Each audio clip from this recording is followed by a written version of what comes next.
அதனால தான் திரும்ப திரும்ப சொல்லுகிறேன், எந்த காரணத்தை கொண்டோ தமிழ்நாட்டுக்குள்ள அவர்கள் போடக்கூடிய இந்த திட்டம் நிச்சயம் வரக்கூடிய வாய்ப்பே இருக்காது. அதை தடுத்து நிறுத்துவோம்.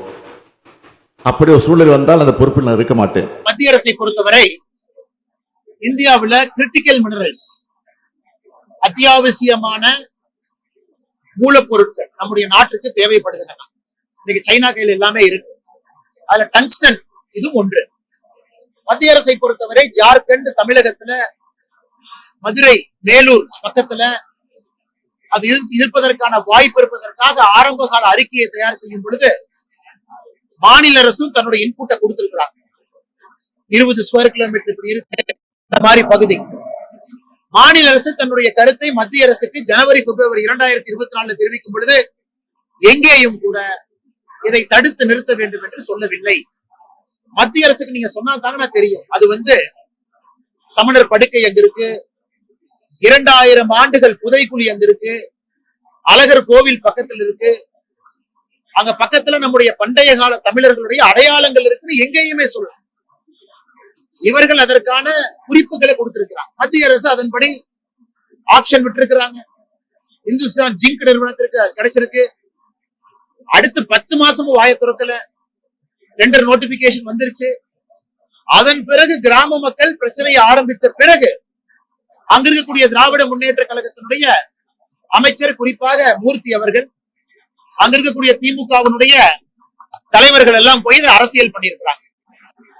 நான் என்னுடைய படிப்பை முடித்துக் கொண்டு காரணம் அவங்க சொன்னாங்க, ஐயா எங்களுடைய வாழ்வாதாரம் இங்கதான் இருக்கு, அழகர் மலை இருக்கு, நம்முடைய பண்டைய தொல்லியல் சம்பந்தப்பட்ட எல்லாம் இங்கதான் இருக்கு, அதனால் நமக்கு இது வேண்டாம் என்று சொன்ன பொழுது ஒரே வார்த்தை உறுதியளித்தேன், ஐயா உடனடியா மத்திய அரசுடைய கவனத்துக்கு கொண்டு போறோம். நீங்கள் வேண்டாம் என்று நினைக்கக்கூடிய எந்த திட்டத்தையும் மத்திய அரசு செயல்படுத்தாது. அது மீத்தேனாக இருக்கட்டும், ஹைட்ரோ கார்பனாக இருக்கட்டும், வேண்டாம்னு சொல்லிட்டீங்க, அதை நிறுத்திடணும். ஆனா இதுல அரசியல் செய்து கொண்டிருப்பது யார் என்பதை தமிழக மக்கள் பார்க்கிறாங்க. நேற்று காலையிலே நம்முடைய மைனிங் அமைச்சர் கிஷான் ரெட்டி அவர்கள்ட்ட தொலைபேசி மூலமாக அழைத்து பேசினேன். 12ஆம் தேதி காலை டெல்லி வர சொல்லி இருக்கின்றார்.